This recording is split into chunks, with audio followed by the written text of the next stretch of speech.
Hey gang, Matt from Easy Breakouts, about to start another current market trend review, but before I do, just wanted to mention that if you find this video helpful, be sure to click on that subscribe button down below. Also, you can view additional videos by visiting our YouTube channel. Alright, let's hop into our analysis. So folks, across the board here we had somewhat of a pullback here in the markets. Dow Jones, S&P's off fractionally. We saw a little bit of a bigger pullback here in the NASDAQ, and it was most predominant here in the Russell, off almost about 1.3% on the day. Also, we've been noticing crude here, some critical chart patterns that we'll focus in on. Gold had a nice bounce off of some previous selling here, and the bonds just kind of sideways into the close. So we'll see all of this on the charts. But as always, we're going to hop into the action here. We're starting off with the S&P dailies. And folks, as I've been mentioning here over the last couple of videos, just be careful of this little bit of a trend line here. The reason being is it seems like we're kind of coming into this and actually stalling out right around these 2200s. Anytime you've got trend lines, what it tells us is that there's lows coming along the bottom, and when those lows connect up where you can draw a bit of a trend line, what tends to happen, or what could happen I should say, is that as the market weakens just ever so slightly, stops start to get hit. And when that happens, what it does is it creates additional waves of selling, which then go and trigger further sell stops down below. And when you have these lows so close together, really what you could see is a somewhat of a cascading of sell orders as stops get hit. You can see it a little bit more clearly if we zoom into the intraday charts here. So I've been focusing in on right here, this bit of a trend line. You can see here today we kind of closed below it. No significant selling coming in on that, but here's the thing. Okay, let's zoom in a little bit closer here. What we did notice here is that we weren't able to hold these 2205s, and that was intraday. We saw that. One thing I'm going to be looking for here is how we behave right around one, the 2200 whole number, but two, the 2195s. 2195s, you can see that this was an area that was given support 3 times here over the last few days. So I'd be looking for that to maybe hold if any further weakness sets forth. And then folks, 2180s, that's kind of the bigger number I'm searching for here. Not only a place of previous support, but it was also a place of prior resistance. And if we look back even further here, if I take this all the way back to the dailies, those 2180s actually have prominence here, not only right on this high, but it's also a gap level right in here as well. So be looking for maybe a little bit of a pullback, and if there is any sort of pullback that materializes, and that's a big if, I'd be looking for the 2180s to hold this uptrend that we put forth post-election. Now again, when I look at a lot of charts out there, here's one thing I am noticing. I think it would be ultimately healthy for the market to go sideways for 5, 6, 7 days, maybe even pull back just a little bit, because a lot of the charts out there are still extended. They're still just straight off the bottom, and really these charts just need a few days to settle out, form some high handles, and give us some tradable entries or chart patterns going forward. As we take a look at the NASDAQ here, NASDAQ same deal, kind of rejected up here at the 5400s.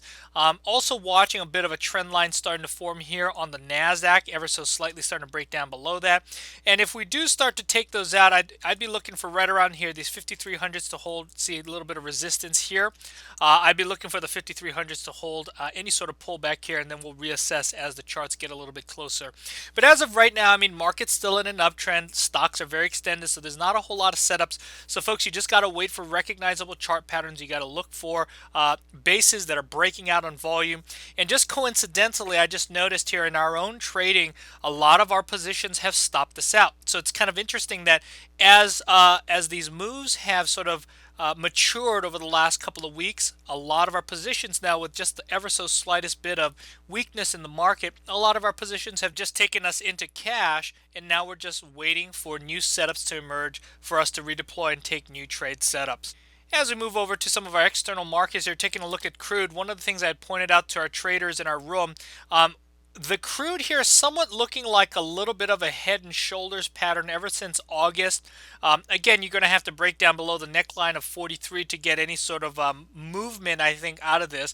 But just an early heads up, if you break out above 49, I think that invalidates this potential pattern that's forming. But if you ever start to find yourself down at the 43s, 44s on the crude, I'd start to watch out, because that potentially could be a bit of a topping pattern.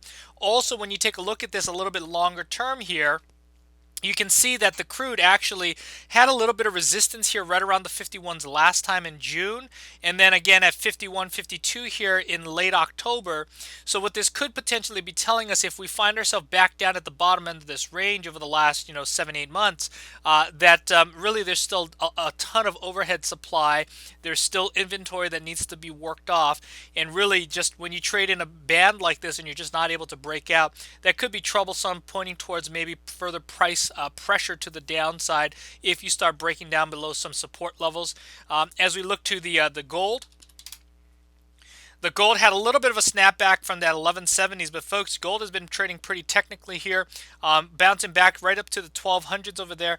And basically, folks, I'd be watching for any sort of trade around these 1200s. I'd be looking for some kind of an attempt maybe to trade back above the 1200s, get above that critical level.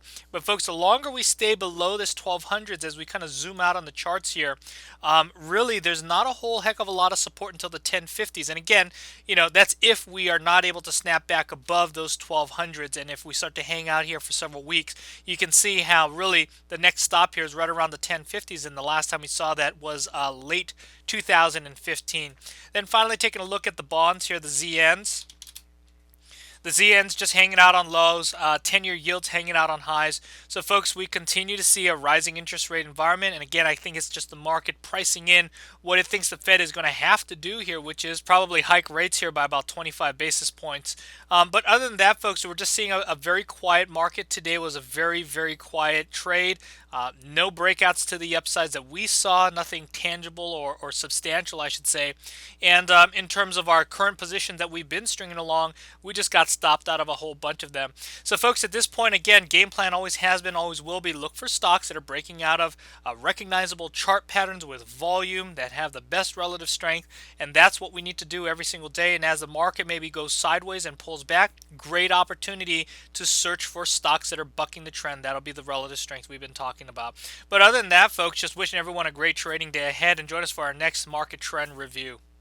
Hey, by the way, if you haven't done so already and you're liking the analysis, go ahead and hit that subscribe button down below. And as a reminder, you can also view additional videos by visiting our YouTube channel. Or if you'd like to find out more about Easy Breakouts, go ahead and click that Show More right above the comments section to find out more about Easy Breakouts.